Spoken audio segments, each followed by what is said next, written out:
A palavra de Deus está no livro de Lucas, no capítulo 2, versículo 25 até o versículo 35. Assim diz a palavra de Deus: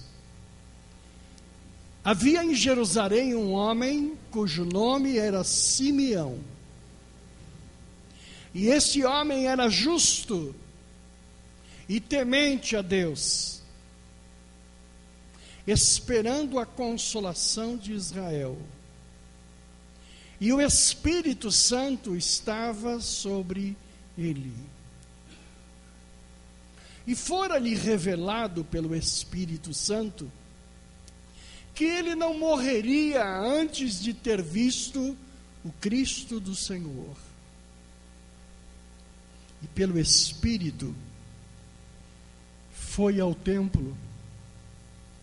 E quando os pais trouxeram o menino Jesus para com ele, procederem segundo o uso da lei, ele então o tomou em seus braços e louvou a Deus e disse: agora, Senhor, podes despedir em paz o teu servo, segundo a tua palavra, pois já os meus olhos viram a tua salvação, o qual tu preparastes perante a face de todos os povos. 35, ou ainda continuando. Eu li até o 31. Luz para iluminar as nações e para a glória do teu povo Israel. José e Maria se maravilharam das coisas que dele se diziam. E Simeão os abençoou e disse a Maria, sua mãe: eis que este é posto para a queda e elevação de muitos em Israel, e para sinal que é contraditado. Uma espada traspassará também a sua própria alma, para que se manifestem os pensamentos de muitos corações. Que o Senhor abençoe a leitura desta santa e bendita palavra, em nome do Senhor Jesus, é lida entre nós. Amém. Glória a Deus.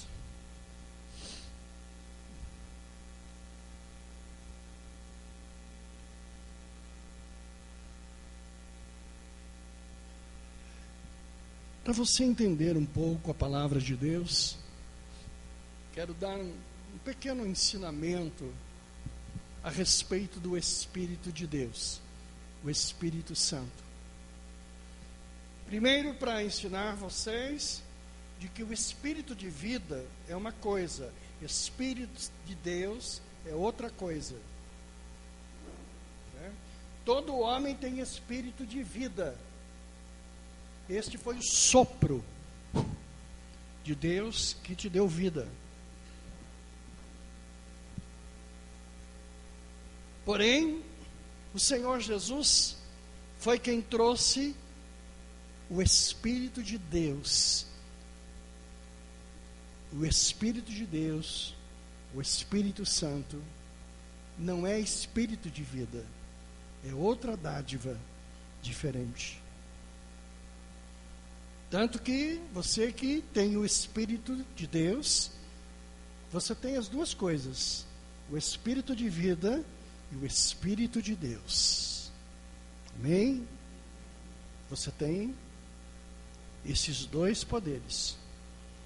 Mas as pessoas confundem. Mas eu não tenho o Espírito também? Você tem o de vida. O de Deus, só você e Deus pode avaliar melhor isso. Então isso é importante. E é muito importante explicar para vocês também, porque a igreja tem que cumprir esta função tão importante,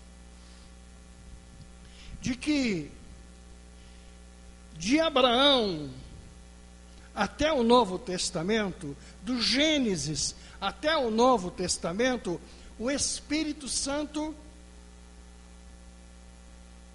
estava entre nós. Mas era uma porção do Espírito Santo. Porque é diferente do Novo Testamento para frente. Com a vinda do Senhor Jesus do Novo Testamento, antes de Atos capítulo 2, que é o derramamento do Espírito Santo, ele vinha em porção. É por isso que Eliseu disse para Elias: eu quero porção dobrada. Quando você vê um crente falando, eu quero porção dobrada do Espírito Santo, ele não conhece a palavra. Por quê? Porque o Espírito Santo no Novo Testamento não é uma porção. Do Novo Testamento, a partir de Atos, é uma plenitude. Sabe, você é tomado, não é uma porçãozinha, ou uma porção média, ou uma porção grande. Nós somos tomados por uma plenitude.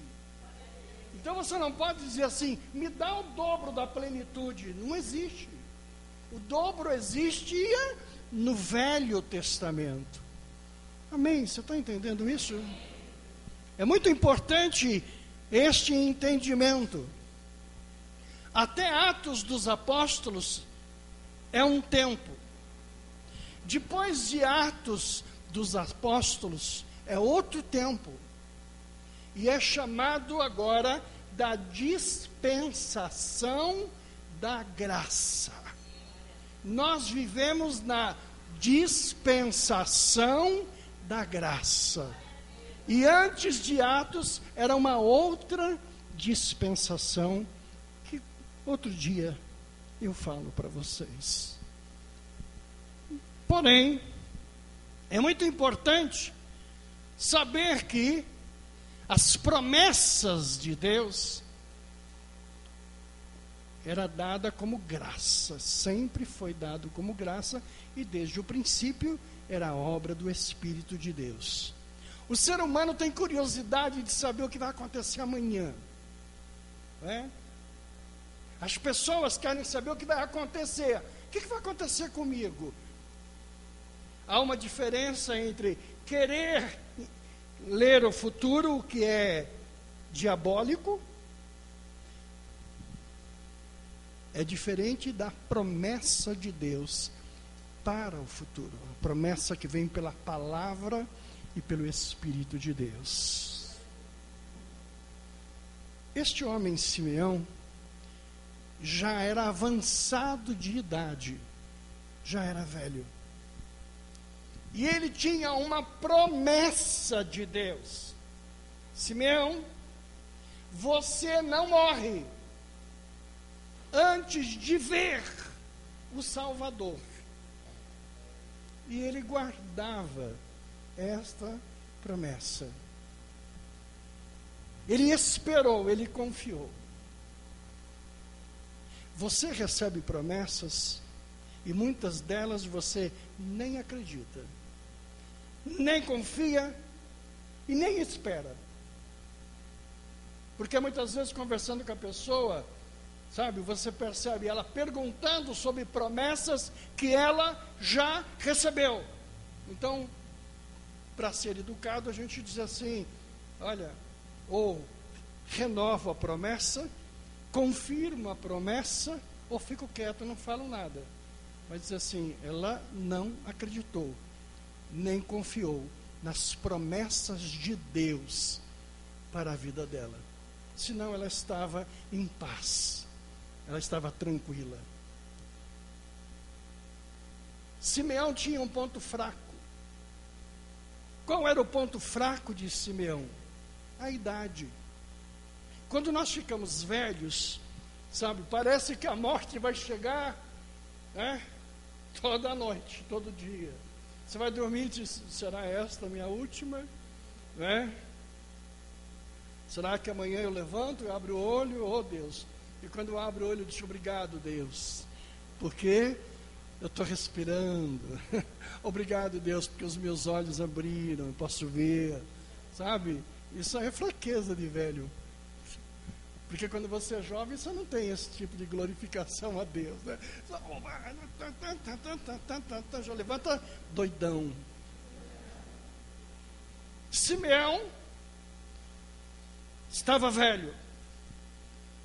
E certamente o diabo devia fustigá-lo. Disse: você está velho, você vai morrer. Você vai morrer. Você vai morrer sem ver a bênção de Deus. E o diabo faz a mesma coisa com você. Você não é velho como Simeão, mas você é uma pessoa que tem pontos fracos. E nos pontos fracos que você tem, o diabo diz: não vai receber, não vai receber, e não vai receber, e a promessa não vai se cumprir. E normalmente nós, ouvimos. E é por isso que ficamos tão abatidos. Porque a gente não acredita mais. Eu tenho promessa de felicidade. Eu tenho promessa de prosperidade. Eu tenho promessa de saúde. Eu tenho promessa de alegria, de felicidade, de bênção. Mas você olha para a realidade e diz: não tenho mais. Não terei mais. Como que vou ter? Não vai ter mais. Acabou. Isso é o teu ponto fraco explorado pelo mal. Porque Deus cumpre a sua promessa. Ele sempre cumpre a sua promessa. É muito importante você olhar para Simeão e ver que ele tinha duas coisas importantes. Põe o texto de Simeão.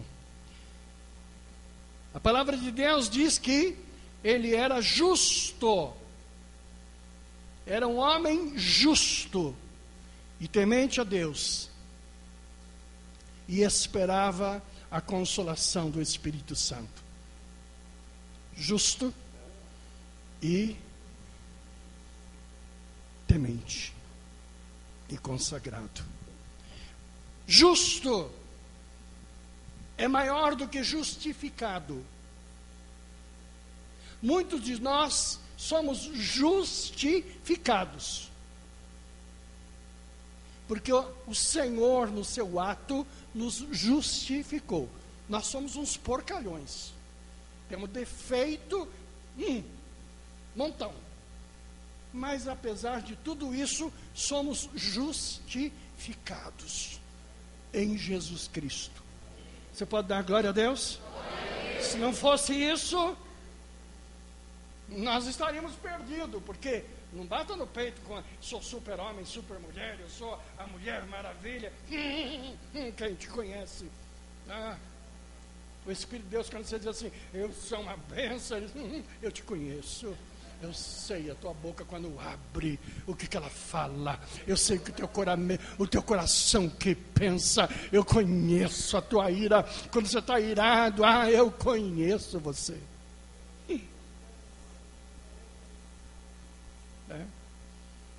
Outro dia alguém estava falando comigo assim, e eu disse: meu querido, não dá para comprar você.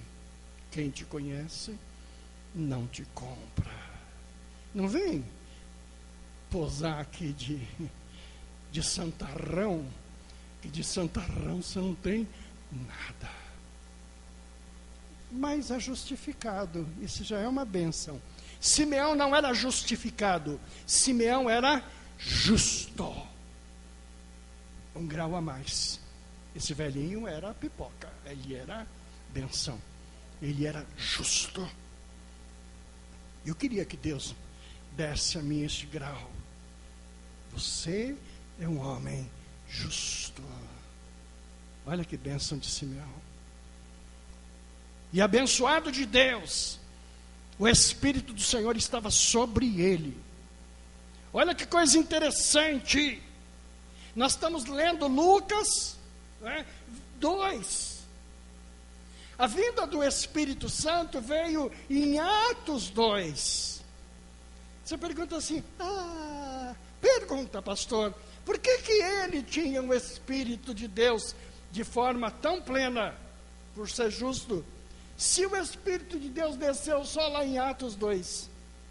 Porque ele era um homem que estava na frente do tempo.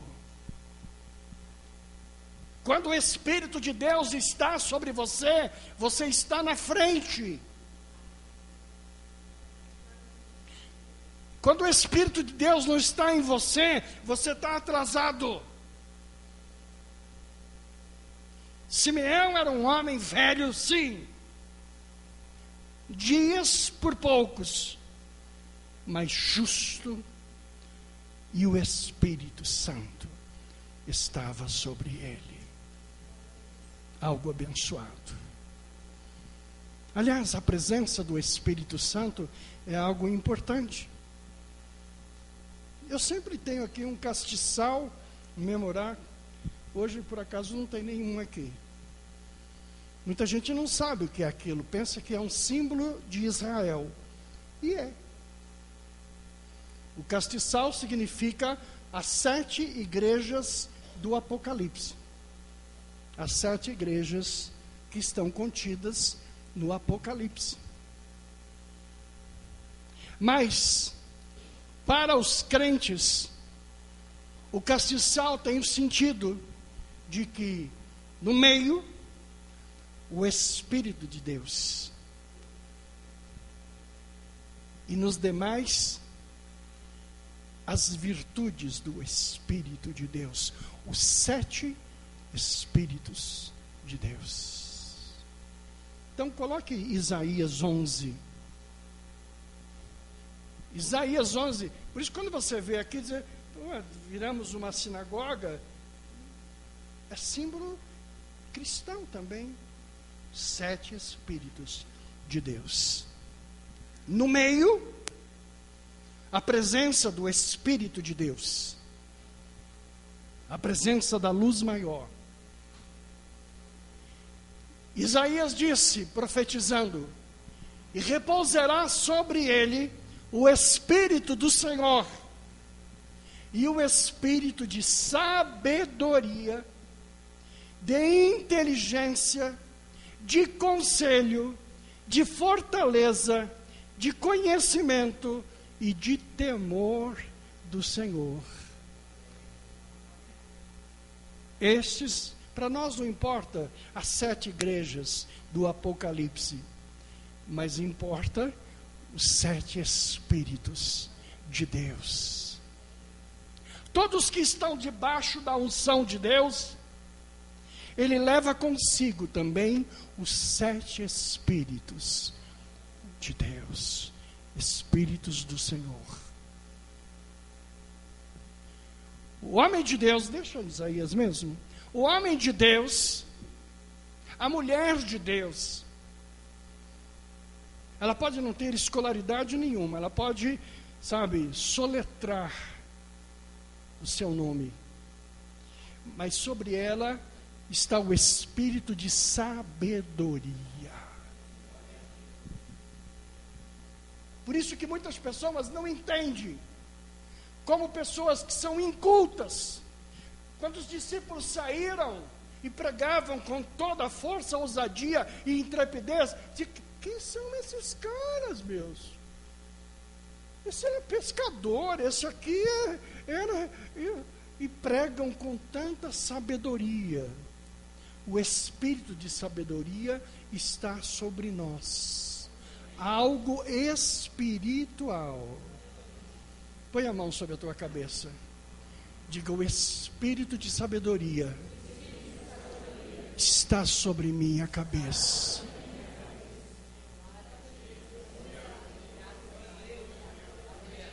Todo idiota, todo ser sem sabedoria não tem o Espírito de Deus. Não tem como talento, não tem como virtude, não tem como DNA e não tem de forma sobrenatural. Porque sabedoria é dádiva do Espírito de Deus. Deus. Simeão o tinha, porque ele tinha o Espírito do Senhor.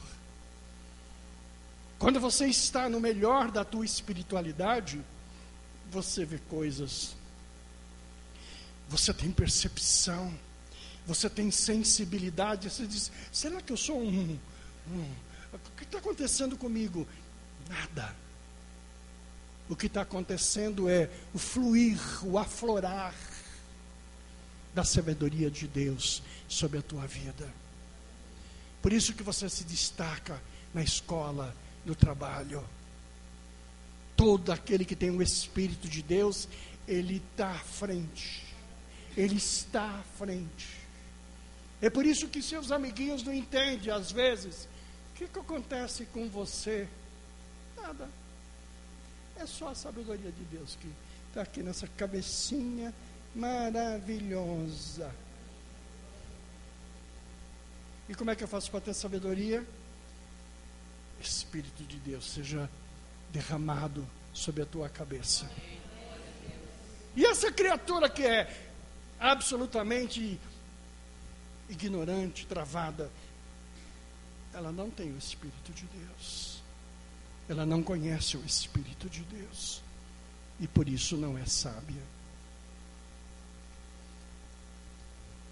Isaías viu o espírito de inteligência. Se tem uma coisa que convertido não é burro.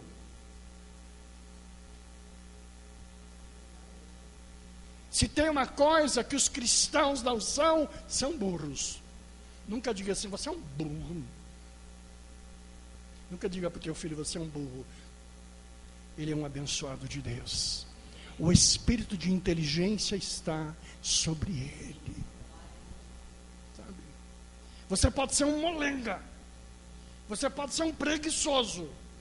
Você pode não exercitar a sua inteligência. Na quarta-feira aqui eu pregava duro no culto da família. E eu estava dizendo os malefícios da televisão. E a turma ficou arrepiada. Porque eu fiz alguns conceitos não teológicos, mas científicos de quando você fica à frente da televisão, você aguça o sentido da visão, do ouvido, e o cérebro aprecia demais a visão e o ouvir. Mas quando você está em frente à televisão, você não evolui, você não pensa. Você está conectado com aquilo. Aquilo que vem de lá vai para a sua memória, para o seu cérebro, e é registrado daquela forma. Porque você não pensa. Quando você vê novela, você assiste novela, mas você não reflete, você não pensa. Aquilo registra no teu cérebro todas aquelas contradições. Ao ver a televisão, você não evolui, como você retrocede. A medicina orienta que não deixemos nossos filhos de 6 anos para baixo o dia inteiro diante da televisão. Uma das formas da dislexia é desenvolvida nesse período até 6 anos. Porque ele vê aquilo ali e a cabecinha dele não evolui, não trabalha. Para que haja uma evolução do cérebro é preciso que ele se movimente. Por que é ótimo estudar línguas? Eu sempre digo para os meus velhinhos, inglês, vamos para a escola de inglês, vamos aprender línguas. Porque aprender línguas é um exercício maravilhoso para o cérebro. Por que a cama faz o teu cérebro parar? E trabalhar faz bem. E quando o homem para e não faz mais nada, morre. Porque ele estaciona. Sabe, se você dormir 20 horas por dia, você levanta, está ali, meio mané, meio... né? Você está retrocedendo.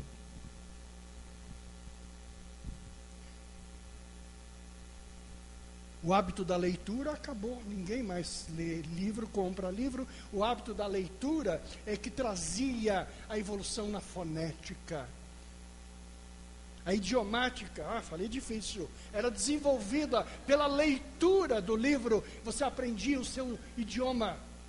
Eu aprendi a escrever lendo Folha de São Paulo, lendo Estadão de São Paulo, lendo os editoriais. Aquilo não só me informava, como me evoluía. Um dia um querido, um amado, ancião, ele dizia: filho, você pode não gostar, leia a Folha de São Paulo, leia o Estadão de São Paulo, mas não vá lá no esporte, não vá lá no Corinthians, não vá lá no São Paulo, vai lá nos editoriais chatos de ler, e leia, aquela coisa desse tamanho, e leia. É assim que você vai ficar culto, é assim que você vai ficar informado, é assim que você vai desenvolver como linguística. O pessoal compra jornal para ver esporte. Aliás, ele já está cansado de ver, viu 1000 vezes o gol, mas ele compra no dia seguinte o jornal para ver o gol de novo. E é por isso que você diz assim: tudo bem, querido? Foi bem. Você viu o gol de ontem? Tá bom, já vi. E como é que você está? Ótimo e tal. Você viu o gol, o detalhe do gol? Tá bom, filho, acabou. Ele só sabe falar do gol. Ele só sabe falar da tabela. Ele só sabe falar da escala. Você encontra os homens que diz: me dá aqui a escalação do Corinthians do ano de 70. Ele, Gilmar. E ele sabe tudo. Mas se você perguntar para ele qualquer coisa sobre a vida, ele diz: opa. Foi dado a você o espírito de inteligência. Você é capaz de todas as coisas. Eu me lembro que uma vez a empresa me mandou para um treinamento e disse: vai haver prova seletiva no primeiro dia, e não obtendo a média 7, não entra para o curso, volta. E eu estava acostumado a vagabundar, e quando eu fui abrir o estudo, fui para a praia. Na segunda-feira eu disse: vai ser mole, eu dou um jeitinho. Tirei 2. E o monitor disse: volta para a sua unidade. E quando eu voltei, o gerente disse: que humilhação, meu. Nunca eu tive um funcionário que voltou de uma reciclagem. O que você fez? Não entendeu? Eu disse: não estudei. Para que serve a tua inteligência? 2 meses depois eu voltei a fazer. Ele disse: se reprovar, está demitido. E eu comecei a estudar, e eu percebi que aquilo que parecia impossível, assimilei, cheguei lá, fui o primeiro colocado. Você tem inteligência para tudo. Alguns de vocês aqui são capazes de fazer qualquer concurso, participar de qualquer coisa. Eu fico admirado com um amigo querido que nós temos aqui na igreja. Ele é abençoado. Participa de concursos dificílimos, e alcança lugares ótimos. É a inteligência exercitada. Inteligência que Deus te dá. Você tem a inteligência que é de você, é do teu DNA, é da tua estrutura. Mas você tem a inteligência que é do Espírito de Deus. Exercita as duas, que dá um ser abençoado. Exercitar a inteligência é segredo de prosperidade. E é por isso que pessoas, às vezes, sem escolaridade nenhuma, chegam ao topo da vida secular, porque usam a inteligência. Eu acho maravilhoso a escolaridade. Fico feliz com aqueles que podem investir. Mas eu tenho visto pessoas inteligentes usar e vencer. Como tenho visto inteligências que estão afogadas num fogão de cozinha, numa função qualquer, numa vida sem nada, vida medíocre. Quantas pessoas eu tenho ouvido de grande potencial apagadas, apagadas.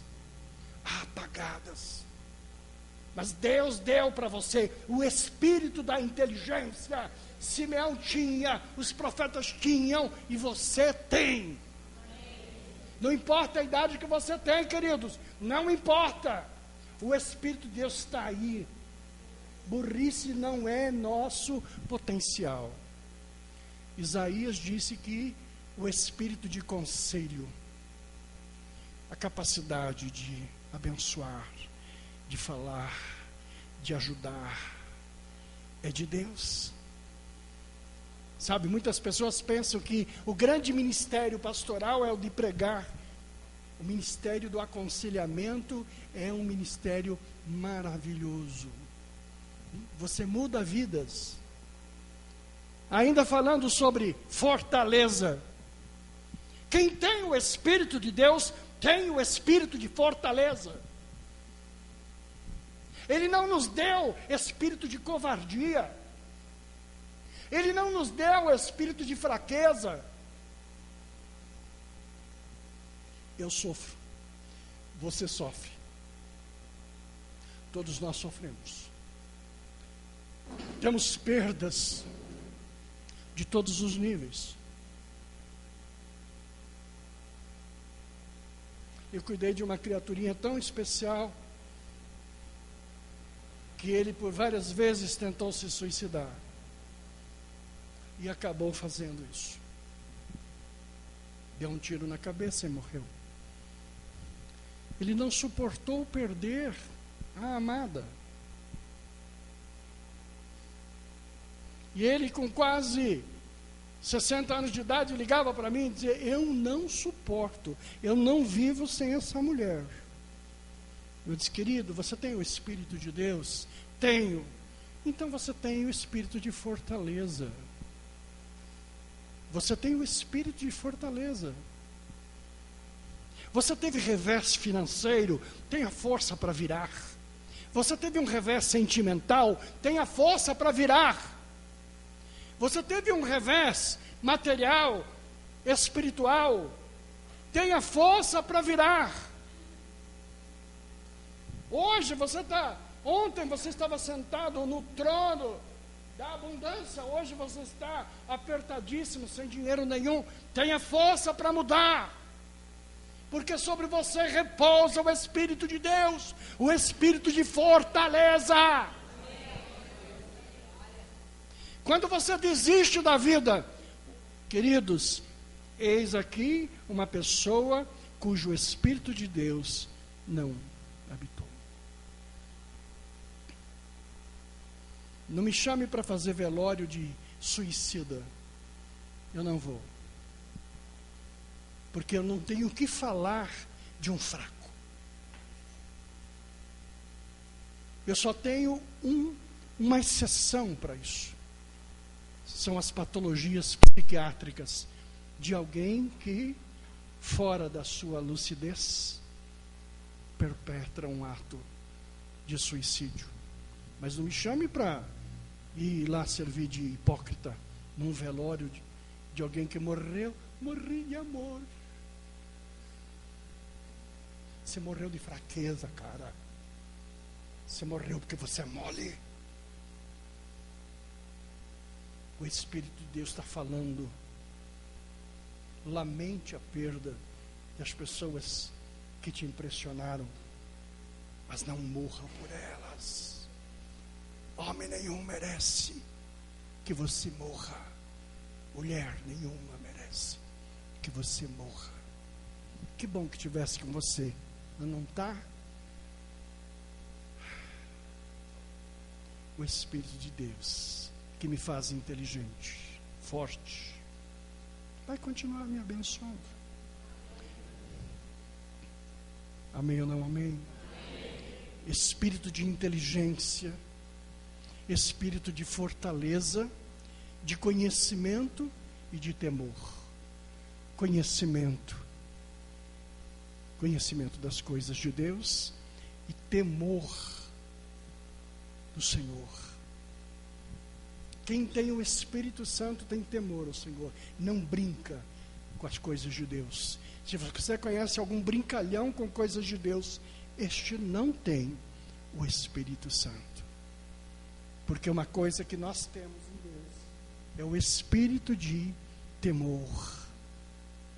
Amém, queridos? As promessas sempre existiram. Na palavra de Deus, as promessas vêm lá de Gênesis capítulo 3, quando o Senhor deu uma palavra profética para a serpente. E diz: você fez isso, mas lá na frente eu te pego. Lá na frente eu te pego. Já preguei muito isso.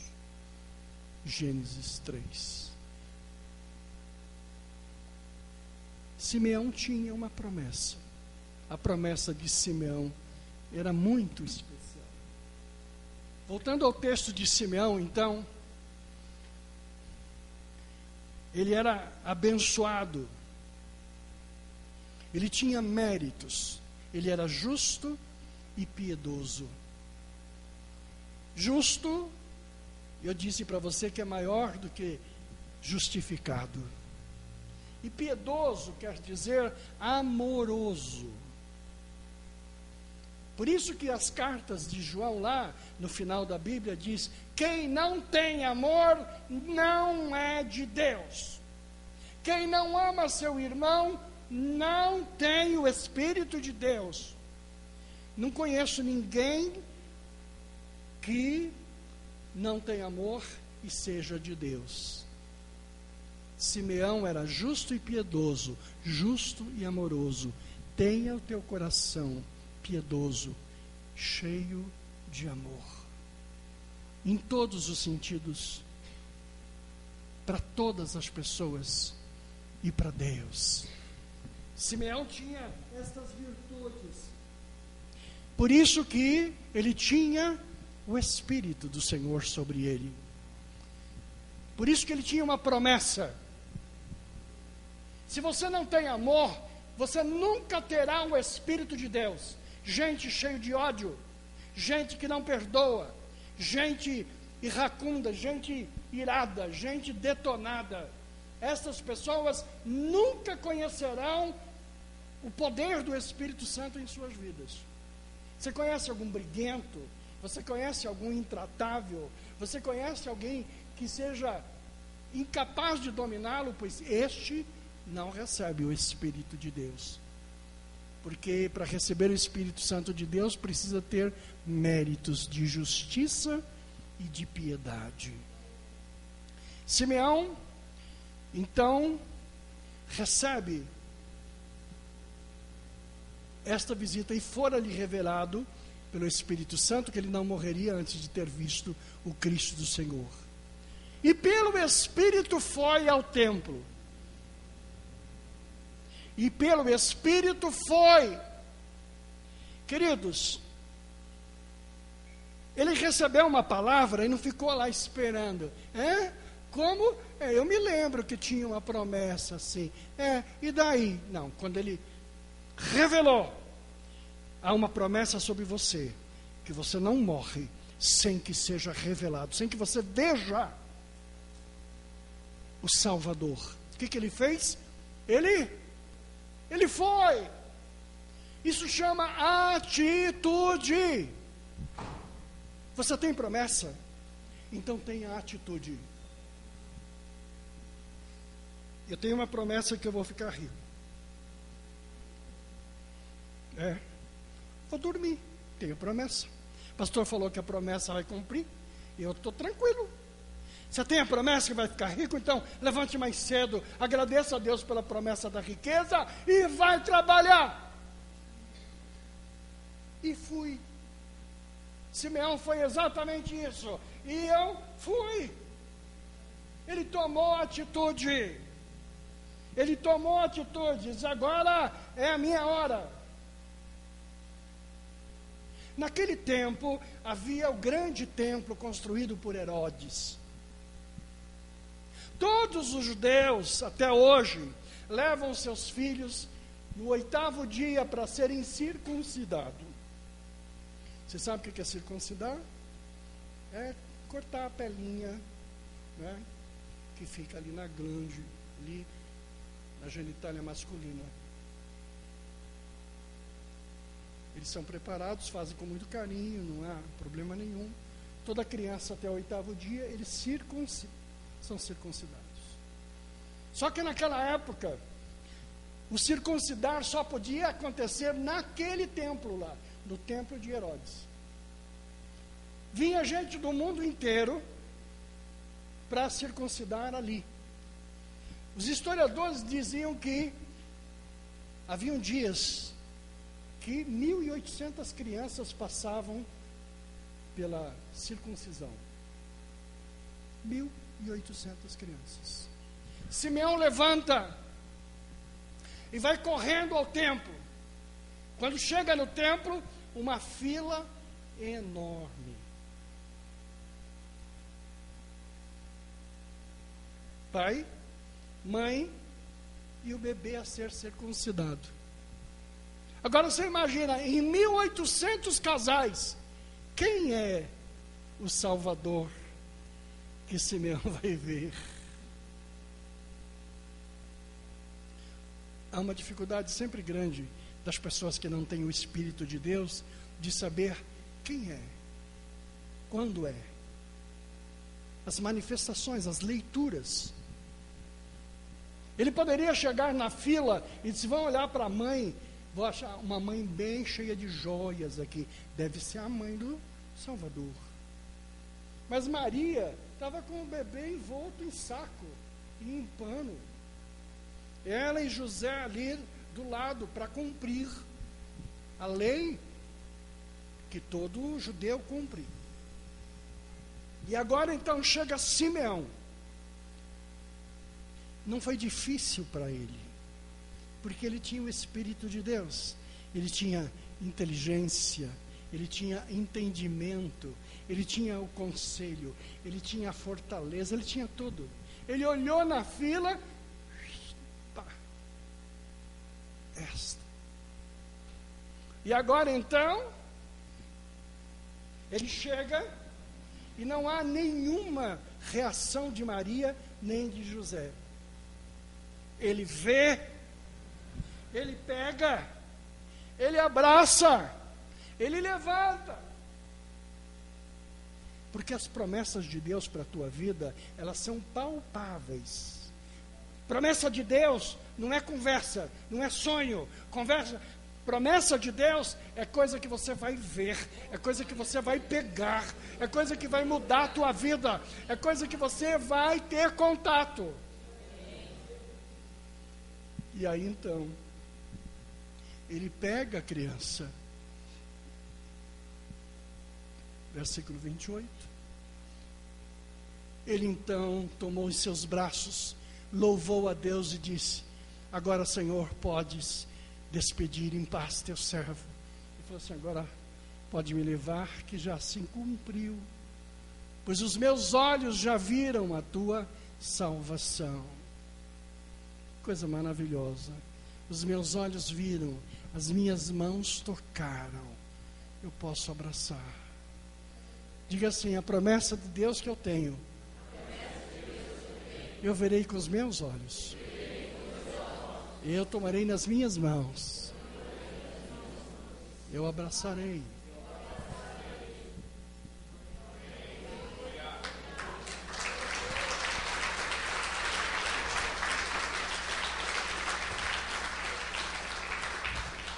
Diga assim, eu não vou morrer antes de ver, antes de tocar.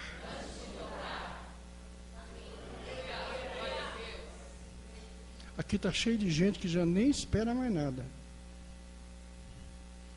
Deus vai te dar uma casa. Será? Você tem uma promessa de um filho? Então espera que o filho venha. Você vai abraçar e vai tocar. Todas as circunstâncias são contrárias. São. Mas promessa é promessa.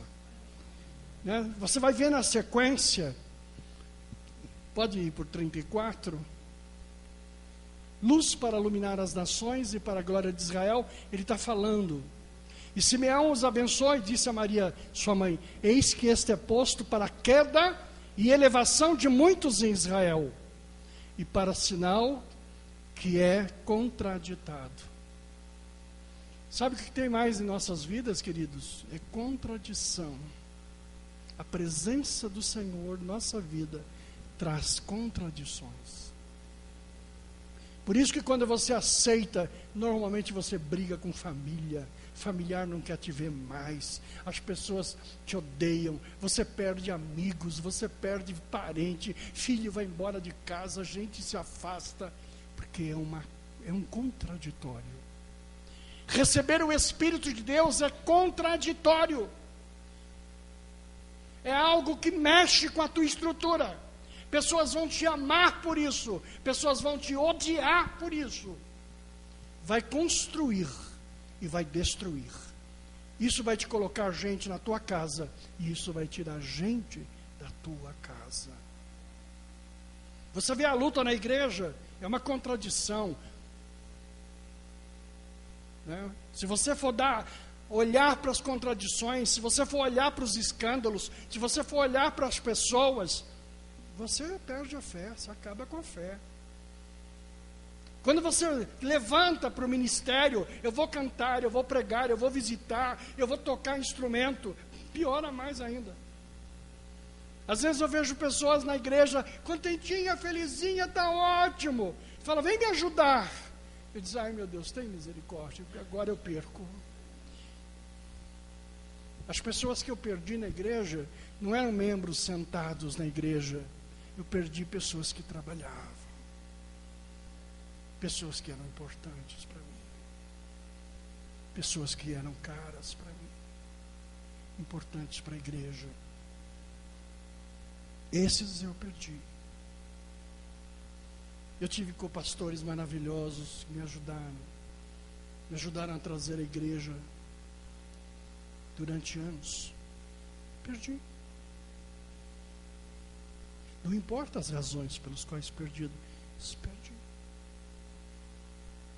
Porque o Evangelho traz contradições, traz lutas, traz demandas, traz confrontos. É tão difícil quando alguém chega e diz, pastor, eu amo você, te amo tanto. Eu disse, olha, quero acreditar que sim. Porque eu sei que é tão difícil. É tão difícil. Às vezes um detalhezinho você perde. Uma palavra, uma boca ruim, estraga. Fala. É uma coisa horrorosa.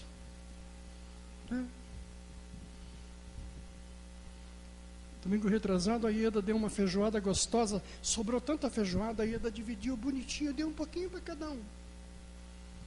E quando um casalzinho querido pegou na feijoada para ir embora, veio uma boca e disse assim, tem que trazer a panela amanhã.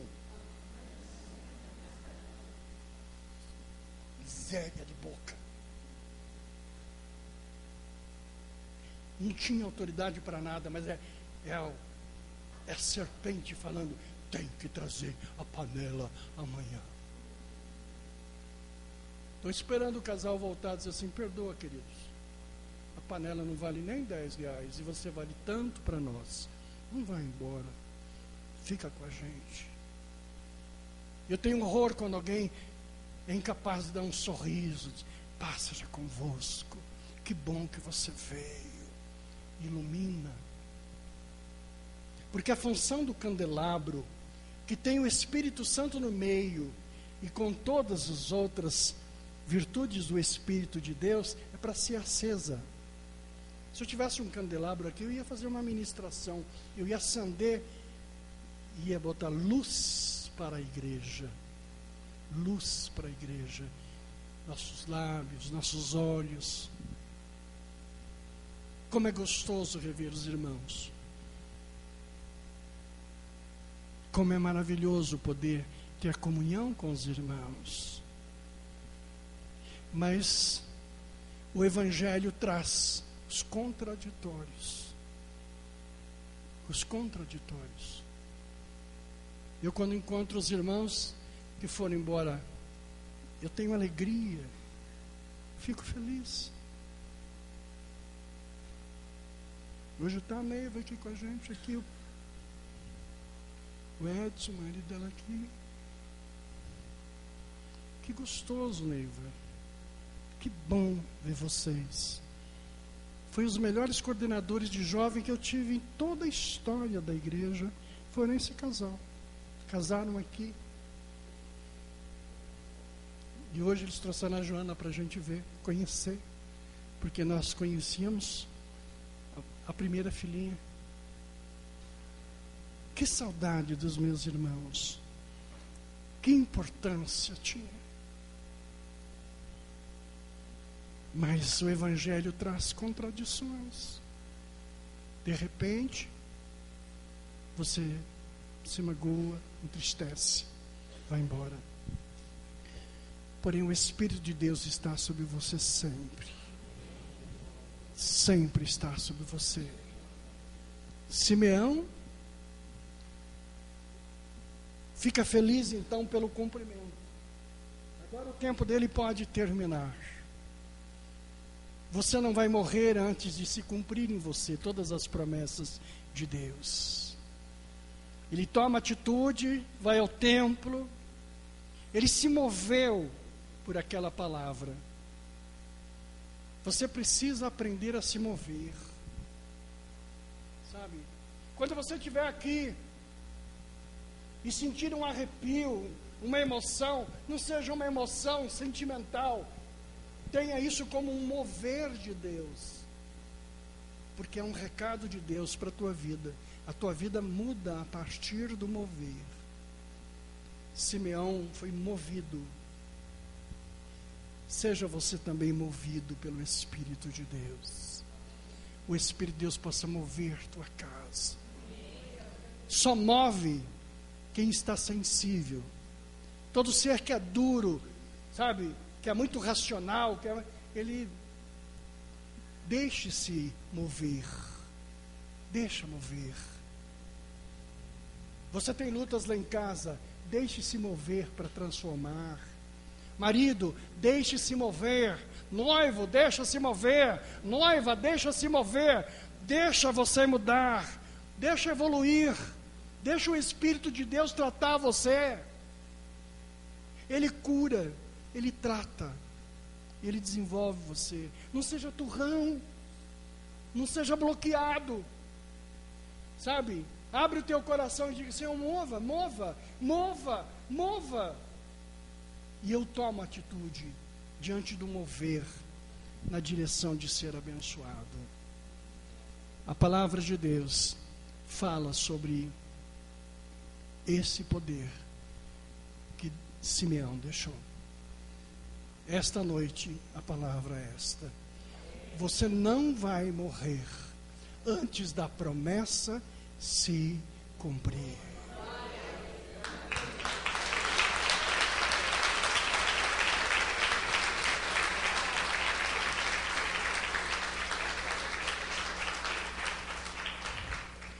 Agora, se você não acredita, sabe o que acontece com você? Vai acontecer da mesma forma, porque Deus é Deus, você crendo, ou Deus é Deus, você não crendo. A única coisa é que lá na frente, bem lá na frente, você vai dizer assim: perdi a bênção, né?